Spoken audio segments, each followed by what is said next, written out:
پھر چونک کر اسپتال کے ان 3 مؤسسین کو دیکھا۔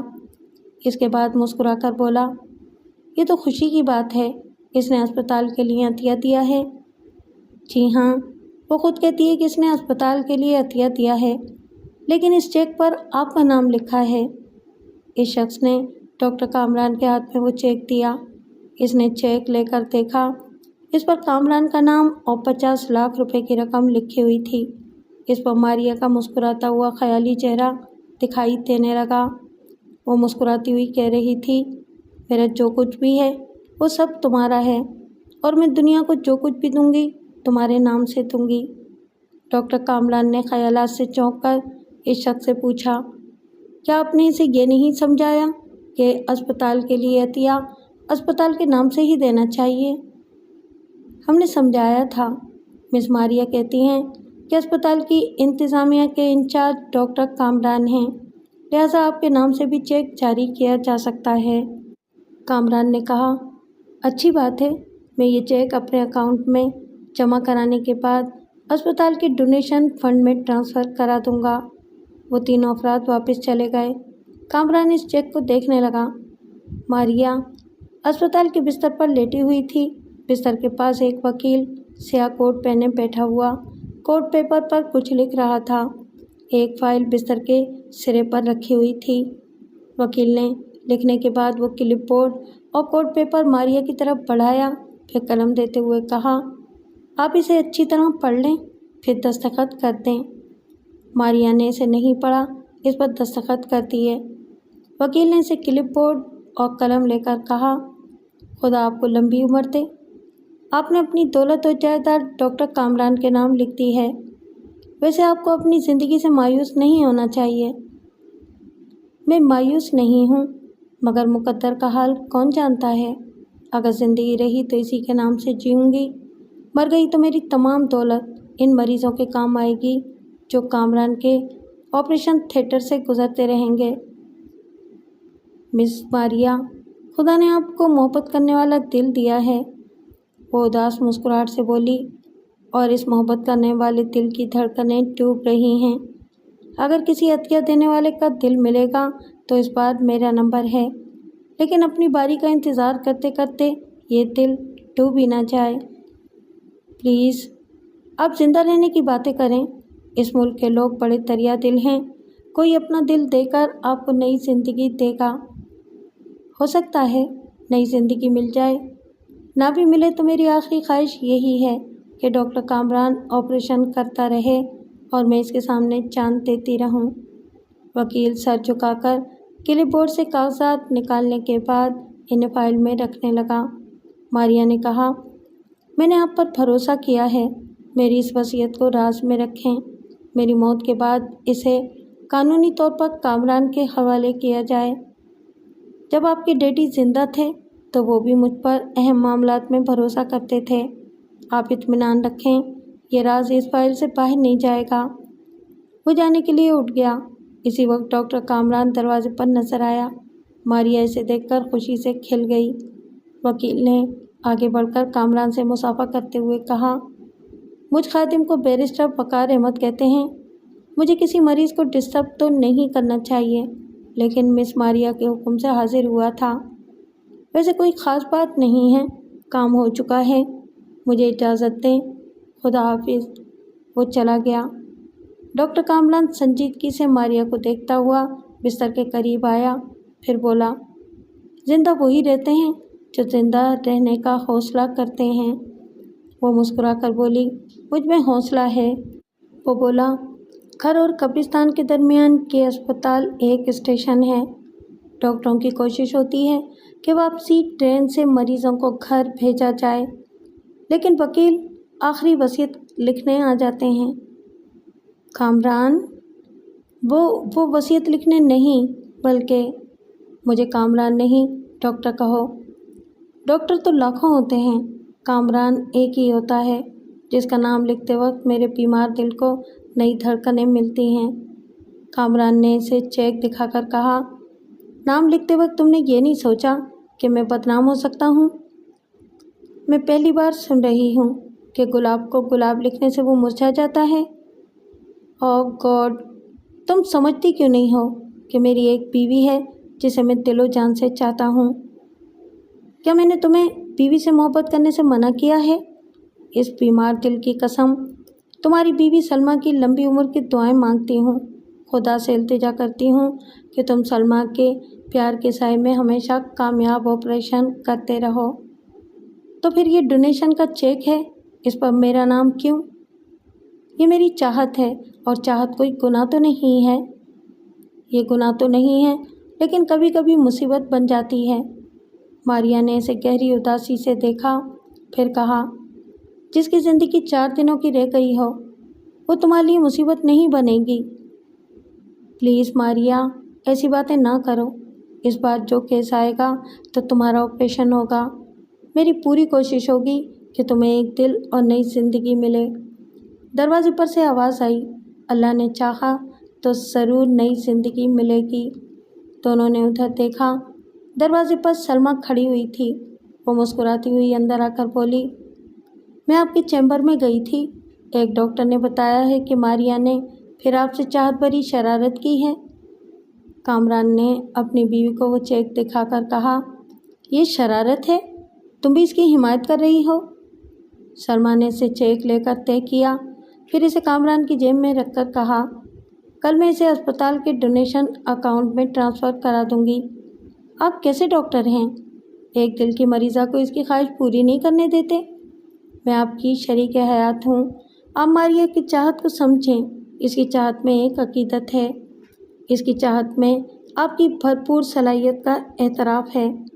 لیکن آپ مرد حضرات ایک ہی بات جانتے ہیں کہ کوئی عورت کسی کاغذ پر آپ کا نام لکھ دے تو آپ اسے عاشقی سمجھنے لگتے ہیں۔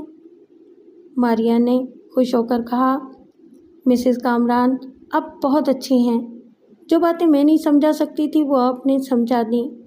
سلمیٰ نے پلنگ کے سرے پر بیٹھ کر ماریا کا ہاتھ اپنے ہاتھوں میں لے کر کہا، تمہیں بھی یہ اچھی طرح سمجھنا چاہیے کہ دنیا میں بہت کم لوگ ایسے ہیں جو نیک جذبات کو سمجھتے ہیں، ورنہ بات کا بتنگڑ بنا دیتے ہیں۔ خواہ بدنامی کو ہوا نہیں دینا چاہیے۔ ماریا نے کہا، میں حیران ہوں، تم دنیا والوں سے ڈرتی ہو، مجھ سے نہیں ڈرتی کہ میری چاہت میں کھوٹ ہو سکتی ہے اور میں تمہارے ڈاکٹر کو تم سے چھین بھی سکتی ہوں۔ سلمیٰ ہنستی ہوئی اٹھ کھڑی ہوئی، پھر کامران کا ہاتھ تھام کر بولی، میرا ڈاکٹر صرف میرا ہے، انہیں صرف ایک ہی چیز مجھ سے چھین سکتی ہے اور وہ ہے موت۔ کامران نے فوراً ہی سلمیٰ کے منہ پر ہاتھ رکھ دیا، پھر کہا، موت آئے گی تمہاری دشمنوں کو، چلو یہاں سے۔ وہ سلمیٰ کا ہاتھ تھام کر چلتا ہوا دروازے تک آیا، پھر پلٹ کر بولا، تم نے اسپتال کے لیے بہت بڑا عطیہ دیا ہے، میں اس کے لیے تمہارا شکر گزار ہوں۔ یہ کہہ کر وہ سلمیٰ کے ساتھ چلا گیا۔ ماریا کھلے ہوئے دروازے کو تکتی رہی۔ کامران نے کوریڈور سے گزرتے ہوئے پوچھا، سلمیٰ، سچ بتاؤ، یہ ماریا جس طرح چاہت کا اظہار کرتی ہے، کیا تمہیں اس سے جلن نہیں ہوتی؟ میں آپ کے پیار کا ایک تنکا بھی کسی کو نہیں دے سکتی، اور یہ بات دنیا کی ہر بیوی کہے گی، لیکن ماریا کی بات اور ہے، وہ زندگی اور موت کے دورائے پر ہے۔ کیا پتہ کسی کے دل کا عطیہ ملنے تک وہ رہے یا نہ رہے، لہٰذا وہ جب تک سانسیں لے رہی ہے ہمیں اس کی سانسوں کو بحال رکھنا اور اسے ہر طرح سے خوش رکھنا چاہیے۔ کامران نے مسکرا کر کہا، تم بہت اچھی ہو، I am proud of you. سامنے سے ایک نوجوان لڑکی رائمہ آ رہی تھی۔ وہ کامران کو دیکھ کر بولی، بھائی جان، میں نے سن لیا ہے، اور سننا کیا ہے، میں تو پہلے ہی جانتی تھی کہ میرے بھائی جان کے ہاتھ میں شفا ہے، آپریشن کامیاب ہوا ہے۔ سلمیٰ نے پوچھا، آج تمہاری نائٹ ڈیوٹی ہے؟ جی بھابھی جان، صبح آ جاؤں گی۔ سلمیٰ نے کامران سے کہا، یہ کب تک ہاؤس جاب کرے گی، اس کی ملازمت پکی کرائیں۔ وہ بولا، میں 2-4 بار اسے آپریشن کے کیس میں اپنے ساتھ رکھوں گا، اگر اس نے پرفیکٹ کام کیا تو پھر ملازمت پکی کرا دوں گا۔ رائمہ نے خوش ہو کر کہا، اوہ تھینک یو بھائی جان، میرے لیے اس سے بڑی خوشخبری کیا ہوگی کہ میں آپ کو کسی آپریشن میں اسسٹ کروں گی۔ کامران نے کلائی کی گھڑی دیکھ کر کہا، تمہاری ڈیوٹی کا وقت شروع ہو چکا ہے، اب جاؤ یہاں سے۔ رائمہ نے سلمیٰ کے قریب ہو کر اس کے کان میں کہا،